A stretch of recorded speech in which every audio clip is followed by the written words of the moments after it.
Young Adult Podcast. Welcome to podcast 123. Let's give a round of applause, everybody. Come on. 3. 1, 2, 3. Oh, that's a good number. 1, 2, 3. 1, 2, 3. I know, it was really easy typing it in. You're a numbers guy, I've noticed. It's like 1, 2, 3. You're a numbers guy. Yeah, a numbers guy. Yeah, I like numbers. I was really good at math in like first grade. And I've noticed that you will talk about the number more. Like you said, podcast 80 was. Yeah, I think it was 108. 108. That is what it was. Yeah, it was 108. You were so excited about 108 because of the number 108. I don't know why. I don't know why either. I just liked it. Yeah. What's your favorite number? It's my favorite number. That's a good question. I really like the number 7. Why? Because it's the number of perfection. Also, when I was a kid, Biblically, this is a biblical reason. Part of it's a biblical reason. Also, when I was a kid, I felt like nobody picked the number 7. So, like, if you were playing an odds game, it was a pretty good guess. So, I think that's purely those two reasons. When I was a kid, it was like, if you gave me 1 through 10, like, I was going 7, and it's number perfection. That's it. That's why. What's your favorite number, Preston? By the way, Preston's on the podcast with us today, everybody. Welcome, Preston on the podcast. Preston's on the podcast. Preston on the podcast. Let's say we should just call 108. Don't you troll us like that, Preston. 108. 108. Good number. Do you have a favorite number in all seriousness? I don't. Okay, I do. I got a favorite number. What's your favorite number? 5. 5? Yeah. That's because when I was a little kid, I would do I remember the teacher teaching us about syllables. Yeah. And like this, how many syllables does this word have? And then I became obsessed with counting the syllables in sentences after that moment. Yeah.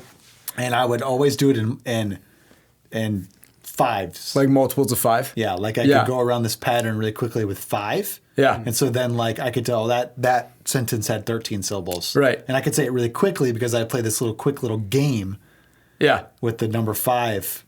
And it became my obsession. The number 5 became my little like OCD. Yeah, for sure. And so 5 just became the number I just was constantly going over in my head. And then now it's become a curse now. At this point in life, like the number 5 is like my favorite number, but if I'm not careful, it becomes a curse. Right? I see. Not a fan of David Montgomery, then? Why? Because he's number 5? Maybe. Well, it's my favorite number, but at the same time, it's something that became this weird obsession for me. But it's still my favorite number. So I like the number 5. Okay. I do. All right. I don't know how we got on that. I want to play a game with you guys. Okay. I didn't prep you for this game. No, I have no idea. Okay.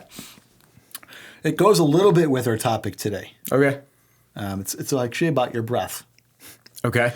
So what I want us to do is, one at a time, we're going to see how this goes, is we are going to breathe out all of our air and then yell as loud as you can. And then yell as loud as you can after you breathe out? Yeah. Possible. Okay. Okay? Yeah. And that's the game. All right. All right. So does anybody in particular want to go first? Because if you don't, I guess I will. I can go first. All right. So go first, and then we'll do Preston. So is it like take a deep breath and then just breathe it all You out? don't even need to take a deep breath. Just begin right now to breathe like you just, everything you got comes out, and then you yell. Ah! Very nice. Did you really breathe out all your air? I was blowing till I had like nothing left to give. That's a pretty good yell from having That no was air. a good yell for no air. Yeah. You know, as a kid, I had to take an asthma test where I'd blow out all my air, and I would try to like make there was a graphic on the TV that I was blowing into this thing I was connected to. It was a firefighter holding a hose, and the more you blew, the closer the water got to extinguishing the fire. I never extinguished the fire. So maybe this is my time. This is your time. This is it. This is your moment. Right. All my air and then yell. Yeah. You literally get out every bit of your air and then yell as loud as you can. All right.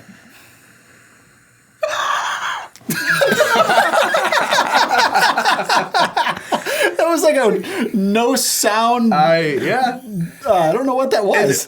My throat's kind of weird right now. I'm in a fight with my allergies and I'm losing. You're in a death match with allergies. I'm in a and death match winning. with allergies and I'm losing. But it's all good. Now I'm going to say this. I've never done this before. Okay. Okay. This will be my first time along with you. All right. All right.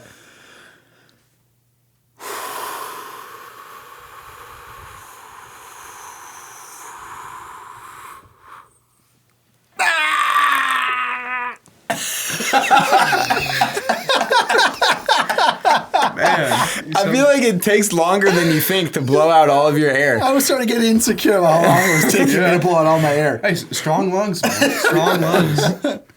So do you have asthma? Oh, yeah. Did I almost just kill you? Was that a... No, I'm perfectly fine. It's a great lead into our patches, which are conveniently displayed here. Yeah. We just got some brand there. new Seaway patches. Oh, yeah. Be really This is cool an to be interesting thing. Part of the patch team. I love patches, Yeah. but I don't have any. Really? Yeah.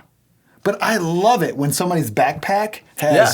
patches all over it. Yeah. I'm like, oh, I wish I had a backpack with patches all over it. Yeah. And so we have actually, these are brand new, just arrived today. Literally just arrived. And this one's on display on the microphone, and it might just stay here. Yeah. This one's on my shirt. It will not stay here. But we're giving these away at our next young adult event, which That's is right. August 9th at 7 p.m. right here at the church. We are giving, everybody's going to get a patch.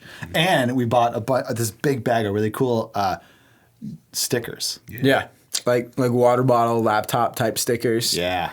Oh, yeah. And they're fun Christian stickers. Yep. I put Oh, one yeah. on my laptop earlier. Yeah, I got one on my water bottle already. I got mine. It's a picture of Jesus, and he says Jesus is an all-star. It's great. Is he dunking a basketball? No, it's just his headshot. You know, like his I got you. pre-season. You know, before the season begins, get in there, take your headshot. Yeah. It's just one of those. Yeah, for sure. But he's 33-time All-Star. What is he? 33-time All-Star. Because he was alive for 33 years. Sure. Yeah. I was thinking like 2000 year in a row That's kind of what all-star. I was thinking. We'll do too. that, But We'll do that.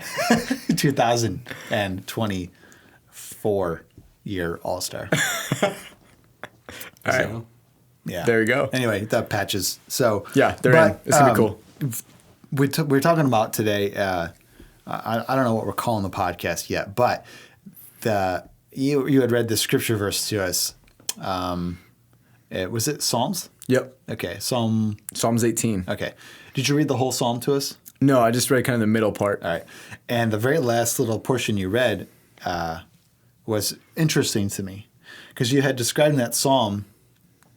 Actually, why don't you just read the whole thing again to us? Okay. And the very last part stuck out to me a lot. Yeah. So go ahead and read it. Absolutely. So this Psalm 18, I'm going to start in verse 6. Leading up to this, David was basically talking about how he's oppressed by his enemies. And then in verse 6, he says this: "In my distress, I called to the Lord. I cried to my God for help. From his temple, he heard my voice. My cry came before him into his ears. The earth trembled and quaked, and the foundations of the mountains shook. They trembled because he was angry. Smoke rose from his nostrils. Consuming fire came from his mouth. Burning coals blazed out of it. He parted the heavens and came down. Dark clouds were under his feet. He mounted the cherub and flew. He soared on the wings of the wind. He made darkness his covering, his canopy around him. The dark rain clouds of the sky. Out of the brightness of his presence, the clouds advanced with hailstones and bolts of lightning. The Lord thundered from heaven. The voice of the Most High resounded. He shot his arrows and scattered the enemy. With great bolts of lightning, he routed them. The valleys of the sea were exposed, and the foundations of the earth laid bare at your rebuke, Lord, at the blast of the breath of your nostrils. He reached down from on high, and he took hold of me, and he drew me out of deep waters. He rescued me from my powerful enemies, from foes who were too strong for me." And there was this part at the end that you read that took me a little bit by surprise. And you said a lot of that says all this was just the breath of your nostrils. Yeah. Okay. And I got thinking to myself, like, your nostrils do not produce this like huge rush of air. And I thought about like how hard it is to really get a lot of air out of your nostrils in an aggressive form. Yeah. And nobody was ever taken aback by nostril breath. Like, oh my gosh, the strength of your nostril breath. Really. Yeah. Nobody even blows out a candle with their nostril breath. You know, I would love to maybe even right now do an experiment on this candle, please. To see if Can you? Really hot. Is it hot? Do it fast. Oh, you got it. I got it. Premium content. That's right good here. content. That's good content. Hold on. Let's relight it, dude. Let it again. Don't Preston, are your hands burning right now? Not sorry about your hands, Preston. No pain.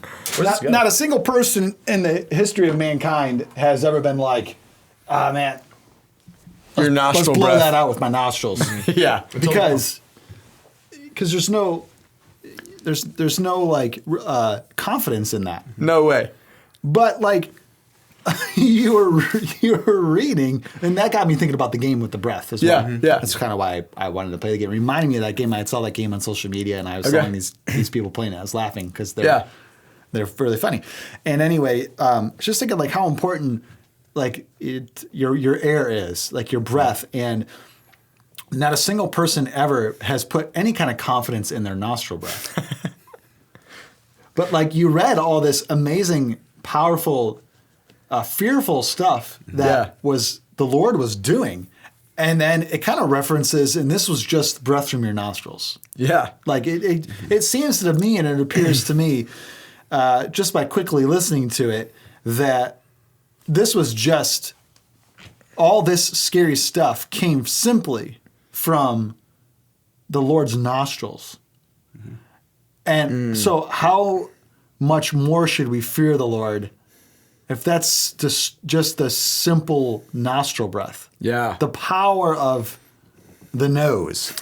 I mean, like, seriously, has anybody ever put confidence in the nose of any way, shape, or form? I mean, like, that speaks, there's something there that I had just noticed. Yeah. No, nobody ever puts confidence in their nose. You know why I know that? Because we have a phrase we say, oh man, I hope this tastes as good as it smells. Because the nose can be misleading. Because the nose can be, something can smell great and then you taste it and you're like, ugh. I would say the majority of people, the first time they taste coffee, they're probably saying that, oh, that didn't match the smell. Right. Because a brewed coffee is one of the best smells in the world. Right. But then just taste it. straight black coffee is a little bit of like, ugh. Especially the first time you taste it. Especially the first time. Yeah. Oh yeah, for sure. So, and the fear of the Lord is so important. I love what John Bevere says, that the church has done a phenomenal job at teaching us about the love of the Lord, Yeah. but probably not a good enough job teaching us how to fear the Lord. Yeah. And I would say yes and amen. And I remember when he said that, I personally started a journey just within myself about paying more attention to, do I fear the Lord enough? Yeah.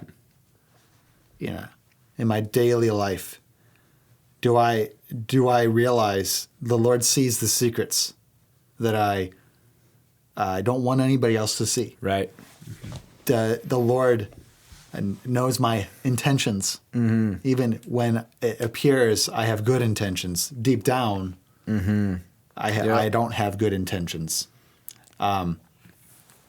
Here's a question for you guys, and you can answer vulnerably or shallow. Doesn't bother me, whatever you choose to do. But can you think of a time in your life when you did a favor for somebody, but the reason you did it for them was because you hoped that you would get a favor in return?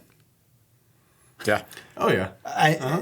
And I think the answer is yes, and maybe you could share, a little bit of that, of what happened there, Yeah.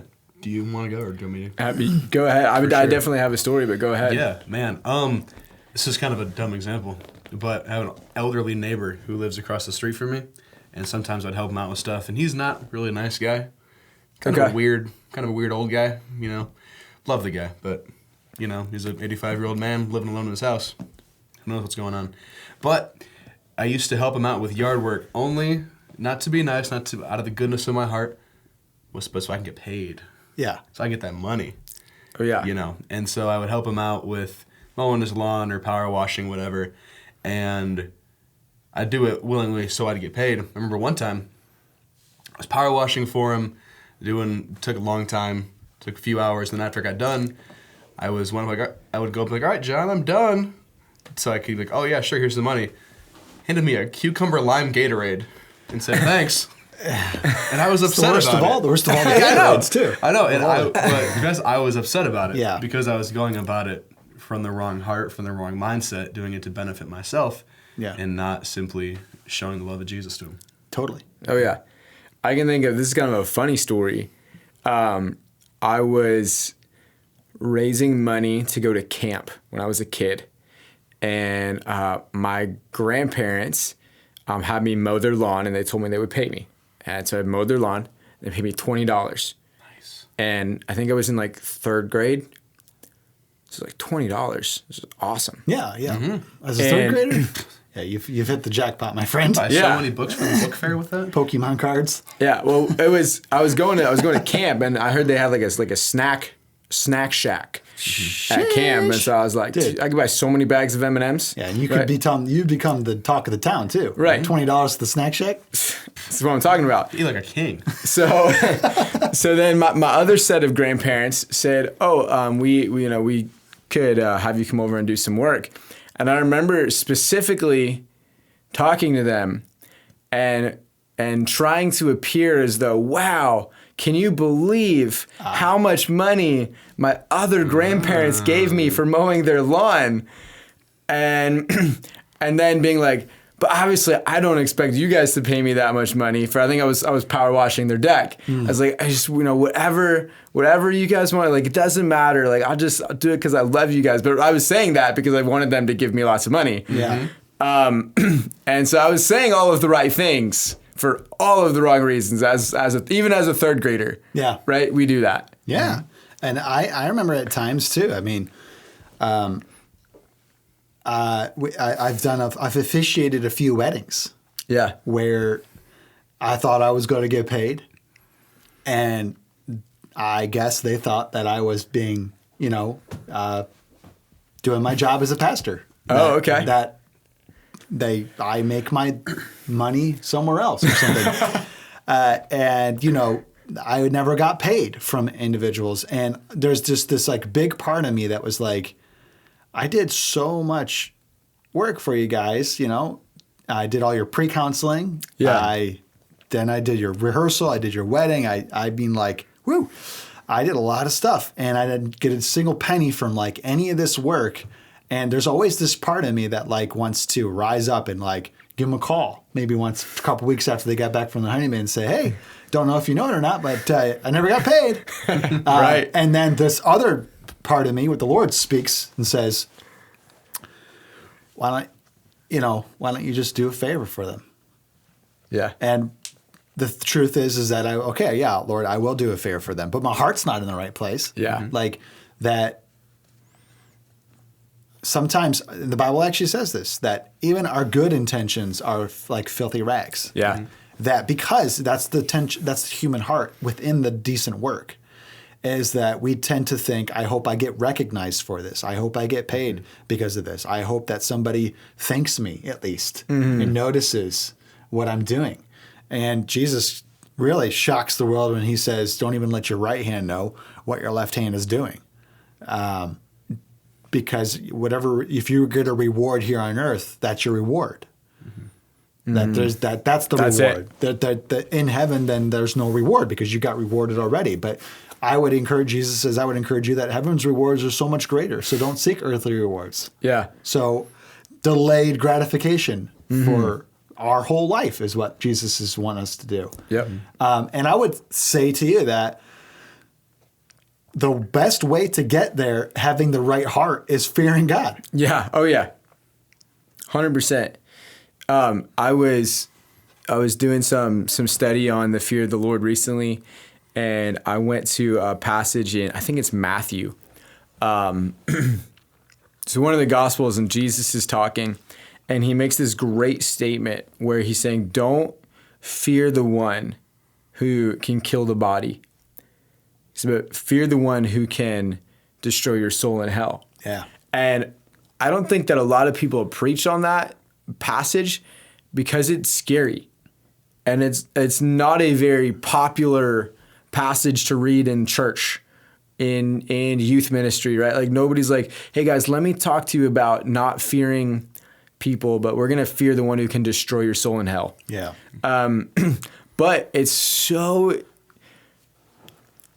a foundational belief that I think when we begin to lose that belief, we slip into this, it becomes easy for us to slip into this world of just having love as the main virtue of Christianity. Like love is the main thing. This is it, the number one thing.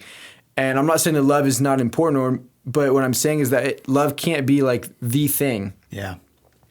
Or else we drift from this. Can't be the only thing. Right. It can't be the only thing. Yeah. There has to be this fear of the Lord, this idea of holiness, that we're called to be set apart. Like our life is not supposed to be, let me just blend into the world and love everybody or affirm everybody. But I'm going to stick to what the God of the Bible says. I'm going to stand up for it like Paul told Timothy. And when you've done all that you know how to do, stand. Right? That's what he told him to do. And I think that we've lost a little bit of that in our culture. Yeah. We've lost. It's difficult, I think, as a leader and a pastor to be balanced. I think it's difficult to like disciple people into an extremely super well balanced diet, so to speak. Oh yeah. Like it is difficult. I don't know why. Maybe we should like focus a little bit more on like making sure like, okay, this percentage of our messages is focusing on this attribute of God this year.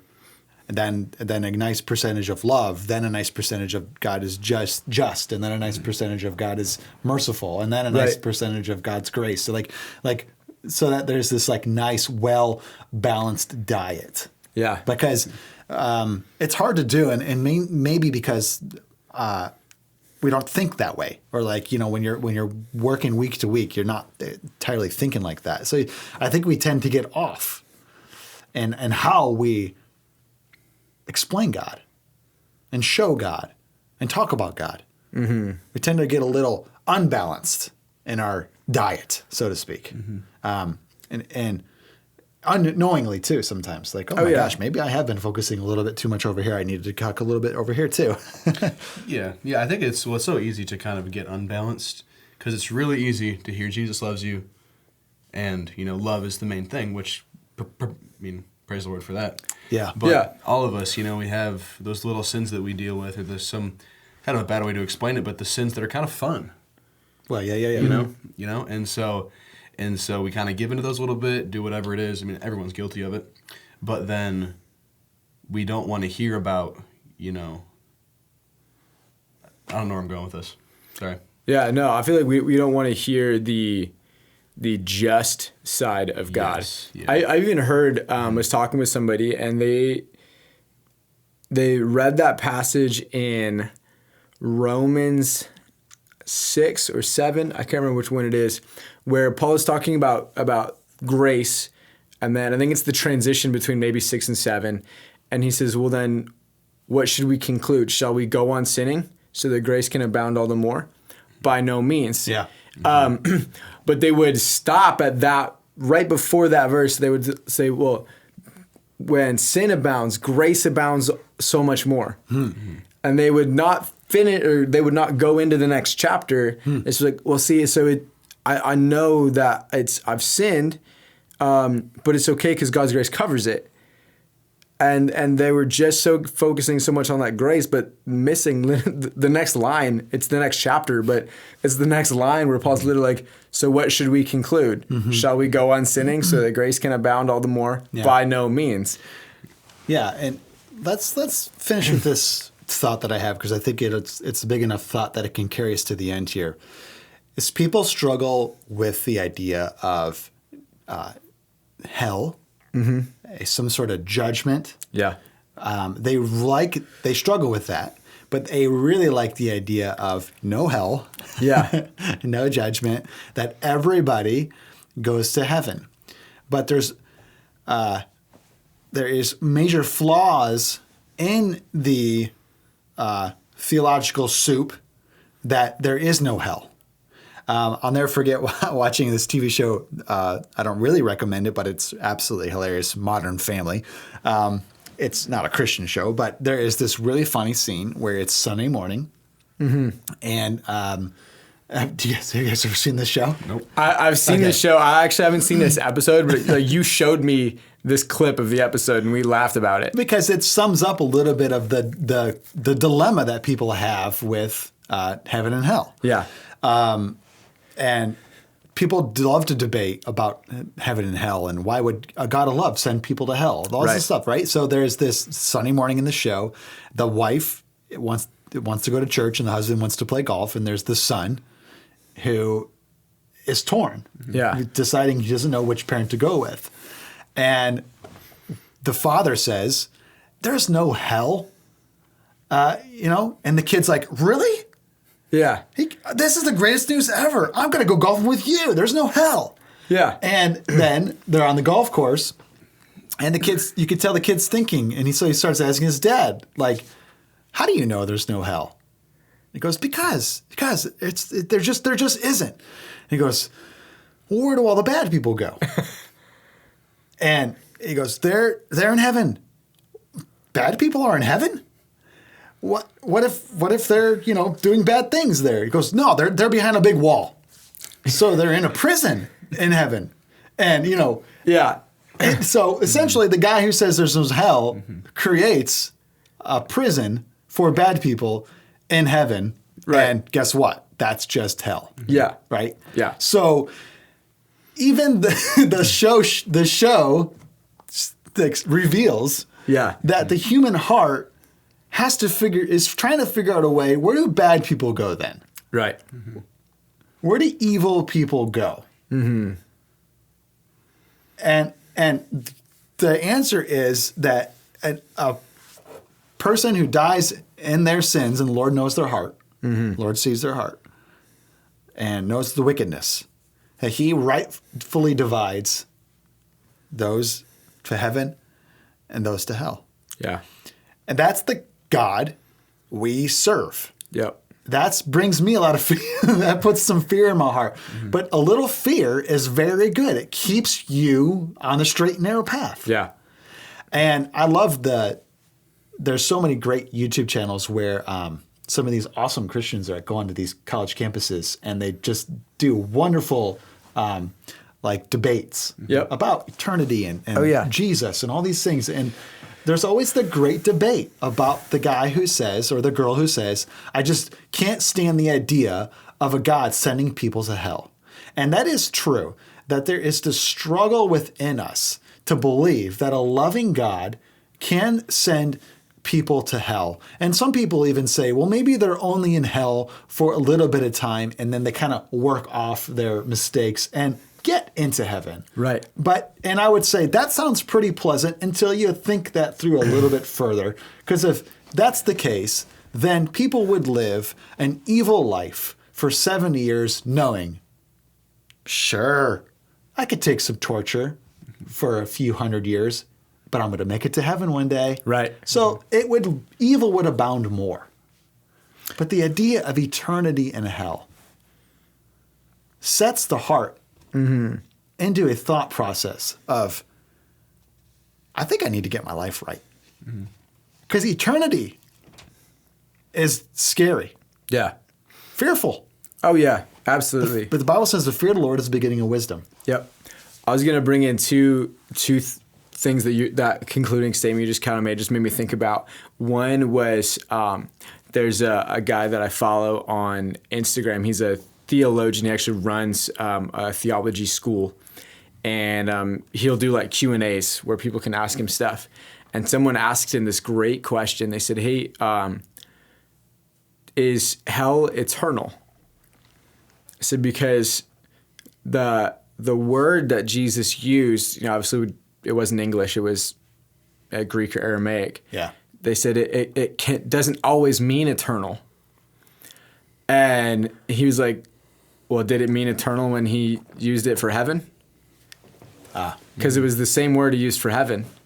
Yeah. See, that's the human heart trying to justify. They're trying to justify this. They're trying to say, well, but maybe hell isn't forever. But justice wouldn't work that way. Yes. A just God wouldn't work that way. And then recently we took a handful of Ignited students to Lost Valley Bible Camp. And there was a preacher there. He was incredibly smart. He's actually a history professor at University of Michigan and a youth pastor. And his opening message of the camp, he wrestled with this question of how could a loving God send people to hell? Wow, that was his first message. That was his first message. Wow, that's awesome.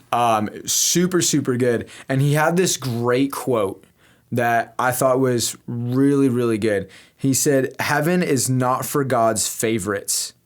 It is for God's followers. That it's not this like, hey, like if you're my friend, like, you know, if you're my best friend, you can make it in. It's more of a sonship. Yes. Like you're my son no matter what. No matter what. If you're a follower of Jesus, you're in. And he used the story of Noah and the ark and that whole story to illustrate this idea that, yes, God is full of love. I mean, 1 John tells us that God is love. But God is also so just, and he gives us the option because he's a loving God. He gives us an invitation to come and to follow him. And then he said this too. I love this quote he was talking about, you know, that time of Noah. He said this: Noah was honoring God and the rest of the world was playing God. Because they wanted to be the final say. They wanted to make all of their decisions. They wanted to be their own God. Yeah. Right. And that's because of that part of not fearing the Lord. Right. And Noah was honoring God because he feared the Lord. Wow. And I have a bunch of notes. I'm going to go through all that stuff, but just that little last point that you made, I was like, man, that was so good. And I thought it applied to this conversation. It does. Do you have any final thoughts, Preston? Sorry, I'm holding the cough. That's okay. You can cough and just apologize just like that. It's just so much of a reminder that... Forgiven. Oh, thank you. Plead the blood. Oh, gosh. Oh, boy. Sorry. Sweet. No, it's just a reminder that, you know, you tell people about the love of Jesus so much, but we also have to remind them that there's a justness to God, and there's also accountability for what we do. And, you know, if the Lord is so powerful, and there's just a little nostril can do all that, you know, that's not something I want to come against. Yeah. It's not someone I want to come against. I want to live my life in a way that honors God, that glorifies God, and doesn't give in when the temptation comes in, doesn't sin just to sin and say, oh, well, the Lord will forgive me. You know, I don't want to live a life that takes advantage of God's grace. Man. You know, I want to live a life that's God-honoring and showing people the love of Jesus, but also having that fear of the Lord and the fear of what could happen if I do decide to go against him. And with Lord's help, hopefully, doesn't happen. Absolutely. Praise the Lord. Yeah. Yeah, it's good. It's been a great podcast today. Yeah, it's been great to be back. You've been a great audience today too. Absolutely. If you stuck around till the very end, till right now, we applaud you. That's for you. You clapped 5 times. Oh. Bye. Youth and Young Adult Podcast. Youth and Young Adult Podcast. Youth and Young Adult Podcast.